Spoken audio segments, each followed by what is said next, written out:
আসসালামু আলাইকুম, কেমন আছেন সবাই? ববি কিচেন থেকে আবার আমি নতুন একটা রেসিপি নিয়ে হাজির হয়ে গেলাম। আজকে আমি যেই পিঠাটা করতেছি সেটা দুধ পিঠা বলেন বা দুধ পাকান বলেন, যেটাই বলেন, খেতে কিন্তু দুর্দান্ত। মুখে দিলেই একদম মিলিয়ে যাবে, তো মজার পিঠাটা। তো পিঠাটা বানাতে আমি এখানে আড়ংয়ের হাফ কেজি দুধ নিয়ে নিয়েছি। যেহেতু আমি বেশি বানাবো না, অল্প বানাবো, ওই জন্য আমি হাফ কেজি দুধ নিয়ে নিয়েছি। আর এখানে আমি এই দুধের সাথে গুঁড়া দুধটা অ্যাড করব। এবার এখানে আমি অ্যাড করব চিনি। আর চিনিটা আপনি দিবেন আপনি যতটা মিষ্টি খান ঠিক সেইভাবে। মিষ্টি বেশি খেলে চিনিটা বেশি দিবেন, আর মিষ্টি কম খেলে চিনিটা কম দিবেন, কোনো সমস্যা নেই। এখানে আমি দিয়ে দিলাম 2টা এলাচ, আর দিয়ে দিচ্ছে এই যে দুধটা দিলে আপনার পিঠাটা আরও বেশি মজা হবে। আর না দিতে চাইলে না, কোনো সমস্যা নেই।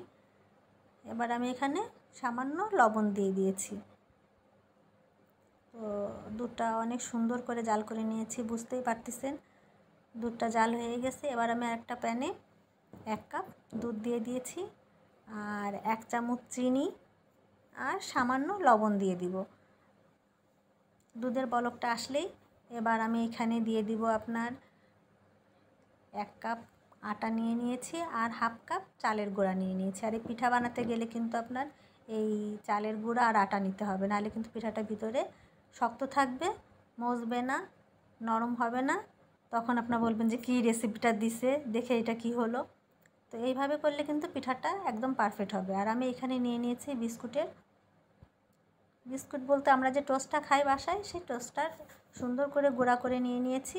আর এখানে আমি একটা ডিম সুন্দর করে ফেটে অর্ধেকটা দিয়ে দিব। এবার সুন্দর করে আমি ডিম দিয়ে আটাটা দিয়ে ভালো করে মেখে নিব। যত আপনি এটা মাখবেন ততই পিঠাটা মজা হবে। আর এখানে আমি অ্যাড করলাম 1 চামচ ঘি, আপনারা চাইলে তেলও দিতে পারেন।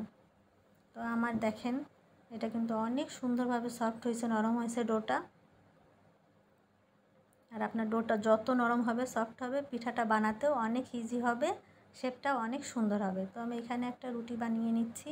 আমি কয়েক রকম শেপের বানাবো, যেমন ইচ্ছা যেমন পারি তেমনই বানাবো।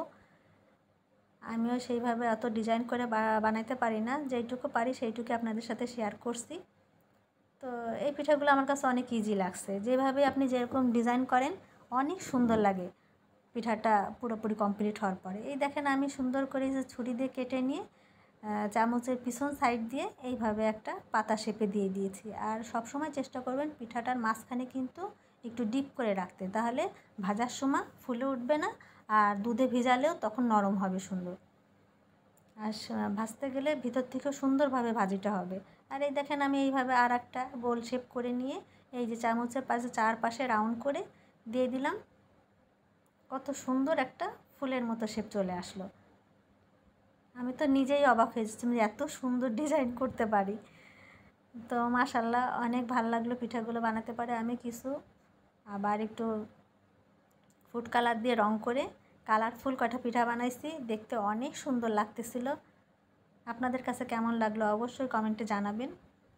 তো আমার পিঠাগুলো সব আমি এইভাবে করে বানিয়ে নিছি। এবার আমি তেলে সুন্দর করে এক এক করে সব কয়টা পিঠা ভেজে নিব। তো অল্প জালে আস্তে আস্তে পিঠাগুলো ভেজে নিতে হবে, একটু সময় নিয়ে ভাজতে হবে। এই দেখেন কালারটা কিন্তু আমি পুরাপুরি একদম পিঠাটা ভাজিনি, কড়া করে ভাজা যাবে না পিঠাটা, একটু ব্রাউন কালার হলেই উঠায় ফেলতে হবে। এই যে আমার কালারফুল স্টার পিঠা বানাই ফেলছি। তো আপনি চাইলে আপনিও কিন্তু ঘরে বসে এত সুন্দর করে পিঠা বানাতে পারবেন, আপনার ফ্যামিলির সবাই অনেক পছন্দ করবে। আর আমরা বাঙালিরা কিন্তু পিঠাটা সব সময় অনেক পছন্দ করি। পিঠাটা 2 থেকে 4 ঘন্টা ভিজিয়ে রেখে পরিবেশন করতে পারবেন। তো আমার পিঠাটা কেমন লাগলো জানাবেন। ভালো থাকবেন সবাই, আল্লাহ হাফেজ।